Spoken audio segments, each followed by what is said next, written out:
മദ്യനയ വിവാദം കൈവിടാതെ കൂടെ കൊണ്ട് നടക്കുകയാണ് കോൺഗ്രസ്. മദ്യനയ വിവാദവുമായി ബന്ധപ്പെട്ട ഇടതുപക്ഷത്തിന്റെ നയം വ്യക്തമാക്കിയതാണ്. രണ്ടാം തവണയും അധികാരം ലഭിക്കാത്തതിന്റെ അസഹിഷ്ണുതയാണ് കോൺഗ്രസിന് ഇപ്പോൾ ഉള്ളത്. എന്ത് ചെയ്തുകൊണ്ടും ഇടതുപക്ഷത്തെ അധപതിക്കാനുള്ള ശ്രമമാണ് ഇപ്പോൾ നടക്കുന്നത്.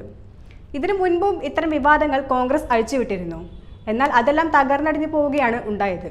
ബാർക്കോഴ എന്ന തലക്കെട്ടിൽ കുറച്ച് കോൺഗ്രസ് നേതാക്കൾ കൊണ്ടുവന്ന ബാർ സംഘടനയുടെ പണപ്പിരിവ് സംബന്ധിച്ച അന്വേഷണം ഇപ്പോൾ ക്രൈംബ്രാഞ്ച് ഏറ്റെടുത്തിരിക്കുന്നു.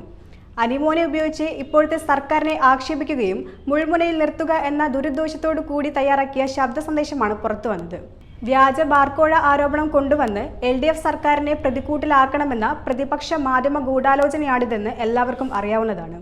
എന്തെല്ലാം ആരോപണങ്ങൾ സർക്കാരിനെതിരെ ആരോപിക്കാമോ അത്രയും ആരോപണങ്ങൾ സതീശനും മുരളീധരനും ചേർന്ന് നടത്തുന്നുണ്ട്. 20-25 കോടിയുടെ അഴിമതിയെന്ന് നടന്നതെന്നും ആരോപിക്കുന്നുണ്ട്. എന്നാൽ LDF സർക്കാർ ഇതിനെതിരെ ശബ്ദമുയർത്തുകയും കൂടുതൽ നടപടികൾക്കായി മുന്നോട്ട് വരികയും ചെയ്തിരിക്കുകയാണ്.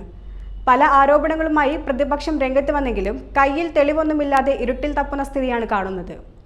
കേരള ഹോട്ടൽസ് അസോസിയേഷൻ തന്നെ പറയുന്നു അവരുടെ ആസ്ഥാന കെട്ടിടം വാങ്ങാൻ വേണ്ടിയാണ് പിരിവ് നടത്തിയതെന്ന്.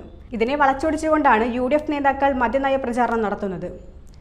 കാര്യങ്ങളെ വളച്ചൊടിച്ചുകൊണ്ട് LDF സർക്കാരിനെ താഴെയിറക്കുക എന്ന ലക്ഷ്യമാണ് UDF സർക്കാർ ശ്രമിക്കുന്നത്. നിങ്ങൾ എത്ര വേണമെങ്കിലും പറഞ്ഞുകൊള്ളൂ. ഇതുകൊണ്ടൊന്നും പിണറായി സർക്കാരിനെ താഴെയിറക്കാൻ ഒരു വലതുപക്ഷ പാർട്ടികൾക്കും കഴിയില്ല.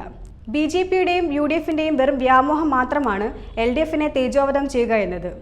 ഇടതുപക്ഷത്തിന് പറയാനുള്ളത് ഇതാണ്: ജൂൺ 4 വരെ നിങ്ങൾ പറഞ്ഞുകൊള്ളൂ.